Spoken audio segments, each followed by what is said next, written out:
कहानी की शुरुआत होती है सन 1942 से, जब जापान ने अमेरिका के पर्ल हार्बर पर अटैक किया था और इस अटैक के बाद अमेरिका भी वर्ल्ड वॉर 2 में शामिल हो गया और वे किसी भी कीमत पर जापान से बदला लेना चाहता था। इसलिए यूएस नेवी के बहुत सारे B torpedo बम्बर aircraft south Pacific के अंदर जितने भी जापानीज पनडुब्बीज थी उन्हें तबाह करने और जलेसी में एक एयरक्राफ्ट होता है जिसके अंदर 3 लोग होते हैं, पायलट हेरोल्ड, बॉम्ब फेंकने वाला टोनी और रेडियो मंजीन। और जब ये वापस आ रहे होते हैं तो ये आसमान में बादलों के बहुत ऊपर होते हैं और ये अपना रास्ता भूल जाते हैं और उनका फ्यूल टैंक भी धीरे धीरे खाली हो रहा होता है। जीन रेडियो से राब्ता करके रास्ता पूछने की बहुत कोशिश करता है, लेकिन सिग्नल न होने की वजह से उसे आवाज अच्छे से सुनाई नहीं देती और तभी उसे रेडियो पर जापानीज आवाज आती है। वो रेडियो की तार निकाल देता है और मोरस कोड्स के जरिए मैसेज भेजता है, लेकिन इनका फ्यूल कम हो रहा होता है। इसलिए इनका पायलट हेरोल्ड बोलता है कि तुम्हें दोबारा से कनेक्शन जोड़ना होगा और वो दोबारा से कोशिश करता है, लेकिन इनका राब्ता फिर भी नहीं हो पाता और अब हेरोल्ड के पास इस बहुत बड़े समुद्र के ऊपर लैंडिंग करने के अलावा और कोई भी रास्ता नहीं है। और वे अपने साथियों को बोलता है कि तुम सारे जरूरी सामान निकाल लो, हमें अब यहीं पर ही लैंडिंग करनी होगी क्योंकि पेट्रोल खत्म होने वाला है। और वो उस बड़े समंदर में ही लैंडिंग करते हैं। लैंडिंग करने के बाद हेरोल्ड की तो बेल्ट खुल जाती है, लेकिन टोनी और न की बेल्ट नहीं खुलती और अब वो एयरक्राफ्ट के साथ नीचे डूबना शुरू हो जाते हैं और वो बहुत नीचे चले जाते हैं। लेकिन इससे पहले ये दोनों एयरक्राफ्ट के साथ डूबते तब तक इनकी बेल्ट खुल जाती है और ये दोनों भी ऊपर आ जाते हैं जहाँ पर हेरोल्ड है। इनके पास एक एयर बोट होती है और ये तीनों उस एयरपोर्ट पर बैठ जाते हैं, लेकिन इनके पास अब ना खाने के लिए खाना है ना पीने के लिए पानी। हालांकि इनके एयरक्राफ्ट में सब कुछ था, लेकिन ये उसमें फंस गए थे, इसलिए ये उसमें से कुछ नहीं निकाल पाए और साउथ पैसिफिक के इस बहुत बड़े समंदर में हैं जिसका अनेक कहीं भी कोई भी अंत नहीं दिखता। ये तीनों उसमें फंस चुके हैं, लेकिन इन्हें पूरा यकीन है कि जल्द यहाँ पर यूएस नेवी आएगी और इन तीनों को यहाँ से बचा कर ले जाएगी। और ऐसा होता भी है। इन्हें आसमान में एक यूएस नेवी का एयरक्राफ्ट दिखता है। चीफ कहता है कि पानी में पैराशूट खोल दो ताकि ऊपर से वो पैराशूट को देख सके, क्योंकि जो उनकी एयरपोर्ट है वो बहुत छोटी है और इतनी ऊंचाई से इनकी एयरपोर्ट को नहीं देखा जा सकता। पर इनके पास पैराशूट नहीं होता। वह समंदर में एयरक्राफ्ट के साथ डूब चुका है और न ही इनके पास फ्लेयर गन होती है जिससे जलाकर ये इशारा दे सके कि यहाँ पर हैं। ये तीनों अपनी लाइफ जैकेट निकालते हैं और उसे हिलाना शुरू कर देते हैं और साथ में चिल्लाते भी हैं, लेकिन वो एयरक्राफ्ट इनसे इतना दूर होता है कि वो उन्हें देख नहीं पाता और वो वापस चला जाता है। रल जो कि पायलट होता है वो कहता है कि ये हमें यहाँ पर ढूंढने के लिए आए थे और ये हमारे पास आखिरी मौका था। टोनी कहता है कि वो हमें यहाँ इतने बड़े समुद्र में इसे नहीं छोड़ सकते। वो कहता है कि वो बार बार एक ही जगह पर ढूंढने के लिए नहीं आएंगे, मतलब कि अब इन्हें खुद ही यहाँ से किसी भी तरह से निकलना होगा। लेकिन कहीं ना कहीं रल जो इन सब में सबसे सीनियर है वो जानता है कि वो सब के सब यहाँ पर फंस चुके हैं। वो सबको कहता है कि अपने जूते उतार दो क्योंकि यह सफर बहुत लंबा होने वाला है। और ये तीनों अपने जूते निकाल लेते हैं, लेकिन इनकी जो एयरपोर्ट है वो इतनी छोटी है कि उसमें कोई भी सामान रखने की जगह नहीं है। हेरोल्ड कहता है कि हमें अपने जूते फेंकने होंगे। वीडियो में आगे बढ़ने से पहले आप सबसे रिक्वेस्ट है कि मेरे 99 पर व्यूअर्स वीडियो तो देखते हैं लेकिन चैनल को सब्सक्राइब नहीं करते और न ही वीडियो को लाइक करते हैं, तो आप सबसे रिक्वेस्ट है कि प्लीज चैनल को सब्सक्राइब और वीडियो को लाइक लाजमी से कर दिया करें। और इसके बाद टोनी और जीन अपने जूते समंदर में फेंक देते हैं, लेकिन हेरोल्ड अपने जूते नहीं फेंकता। ये देखकर वो दोनों हैरान हो जाते हैं। जीन कहता है कि आपने अपने जूते नहीं फेंके। रल कहता है कि अगर हमें जमीन मिल गई तो हम में से किसी एक को चलना होगा, इसलिए हमें एक पैर बचाना है। और इस तरह से इनका पहला दिन इस समुद्र में बिना पानी के बिना खाने के निकल जाता है। और सबसे बड़ी प्रॉब्लम ये होती है कि यहाँ पर इतनी जगह नहीं है कि तीनों एक साथ सो जाएं, इसलिए ये एक एक करके सोते हैं। रात को इनका चीफ जिसका नाम हेरोल्ड है वो बोलता है कि किसी को पानी पीना है। टोनी और जीन उसे हैरानी से देखते हैं और इसके बाद हेरोल्ड अपने जूते के अंदर यूरिन करता है और वो उस यूरिन को पी जाता है क्योंकि वो जानता है कि इन्हें पानी अब यहाँ पर मिलना इतना आसान नहीं है। अगली सुबह हेरोल्ड उन्हें बताता है कि हम समुद्र में फंस चुके हैं और हम यहाँ से हवाई की तरफ जा रहे हैं, जो यहाँ से तकरीबन 1900 माइल्स दूर है। और हमारे जो पीछे है वो है साउथ अमेरिका, जो यहाँ से 6000 माइल्स दूर है। क्योंकि रल एक पायलट है इसलिए उसे जगहों का और डायरेक्शन का अंदाजा होता है। वो कहता है कि अगर हम इसी तरह से चलते रहे तो कुछ हफ्तों में पहुँच जाएंगे। ये सुनकर ये दोनों हैरान हो जाते हैं। टोनी कहता है कि अगर हम पहुँच भी गए तो उससे पहले ही हम भूख और प्यास से मर जाएंगे। जीन कहता है कि यहाँ पानी में बहुत सारी मछलियाँ हैं, हमें कुछ करना होगा। अब इनके पास थोड़ा सा जो सामान होता है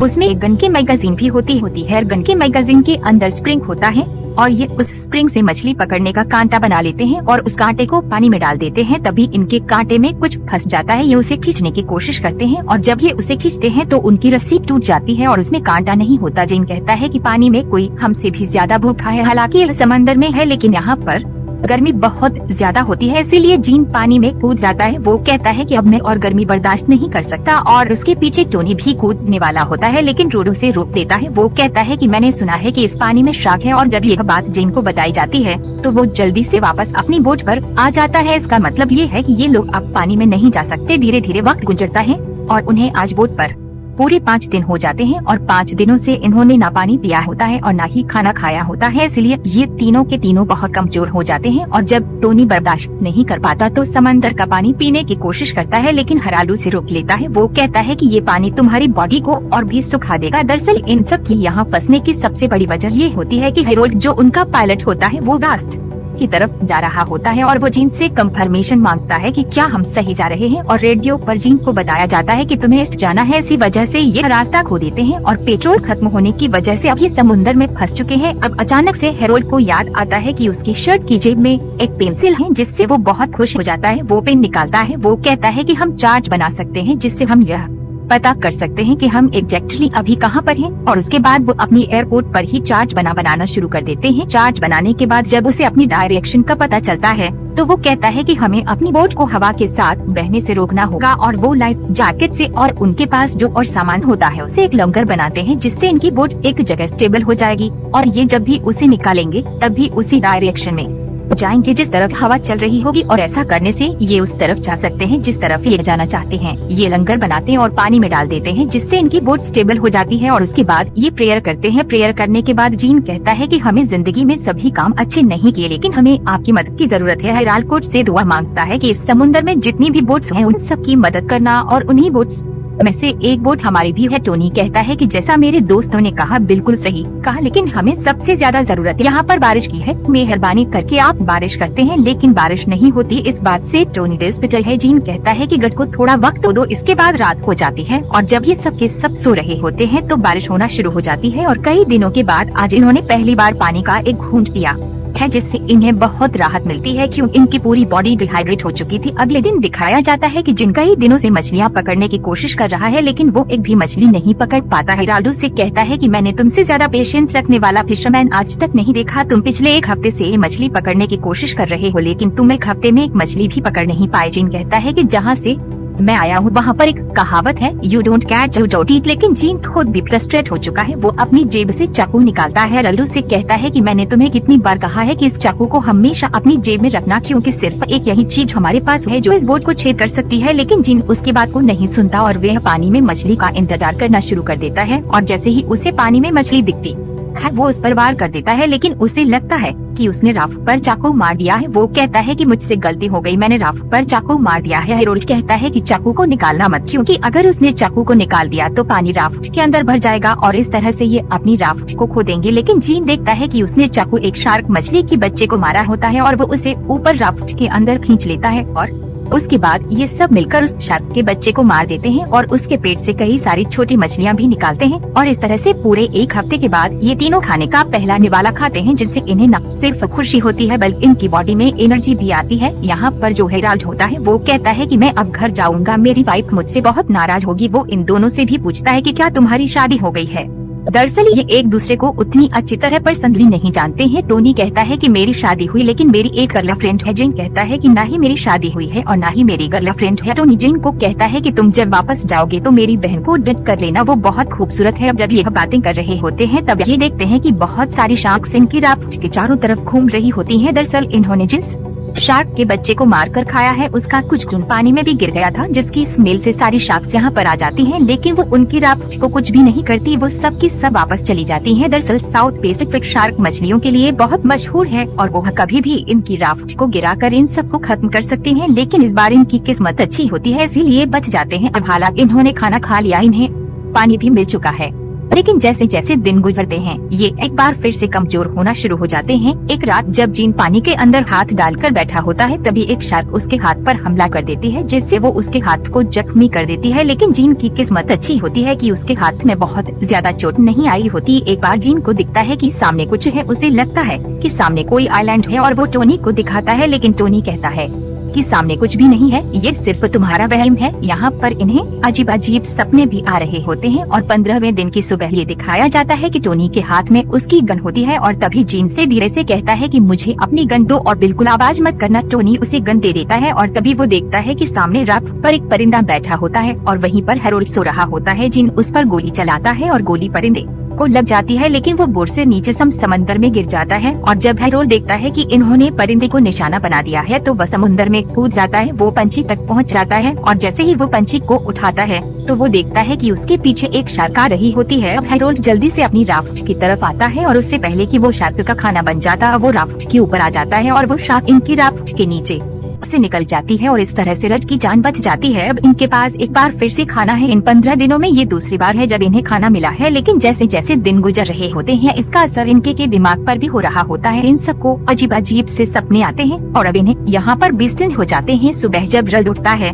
तो वो देखता है कि कोई भी ड्यूटी पर नहीं होता, मतलब कि कोई भी हवा का रुख नहीं देख रहा है। इस बात से वो गुस्सा हो जाता है। वो कहता है कि मैंने तुम्हें ऑर्डर दी है लेकिन तुमने ऑर्डर नहीं माने। जीन कहता है कि यहाँ पर देखने के लिए कुछ भी नहीं है और वैसे भी हमें आज तक आइलैंड तक पहुँच जाना चाहिए था। वो आइलैंड कहाँ पर है? रल बोलता है कि मेरे दिमाग में एक रफ पिक्चर है। ये सुनकर ये दोनों हैरान हो जाते हैं। वो कहते हैं कि रफ पिक्चर का मतलब कि रल अभी भी श्योर नहीं है कि ये कहाँ पर है। जीन कहता है कि तुम्हारी वजह से हमें समुद्र में लैंड करना पड़ा क्योंकि तुम्हें पता ही नहीं चला कि हमारी शिप कहाँ पर है। तुम हमारी शिप से हमें बहुत दूर ले आए थे जिस वजह से हम आउट ऑफ रेंज हो गए और इसलिए हमारी उनसे बात नहीं हो पाई। हैरोल्ड भी इस बात को एक्सेप्ट कर लेता है कि जब ये ऊपर हवा में थे तो उसे नींद आ गई थी। दरअसल वो कुछ सेकंड्स के लिए सो गया था और जब उसकी आंख खुली तब तक वो बहुत दूर निकल चुके थे। वो आउट ऑफ रेंज हो चुके थे। उन्हें नहीं पता था कि वो कहाँ पर है और पेट्रोल खत्म होने की वजह से इन्हें समुद्र में लैंड करना पड़ा और अब ये तीनों यहाँ पर फंस चुके हैं। मतलब कि सबके पीछे गलती सिर्फ हैरोल्ड की होती है और रल को उस बात का बहुत पछतावा भी होता है। वो इन दोनों से माफी मांगता है। उसकी आंखों में आंसू होते हैं लेकिन अभी ये कुछ नहीं कर सकते। जीन उस मैप को उठाता है जो हैरोल्ड ने लाइफ बोट जैकेट के ऊपर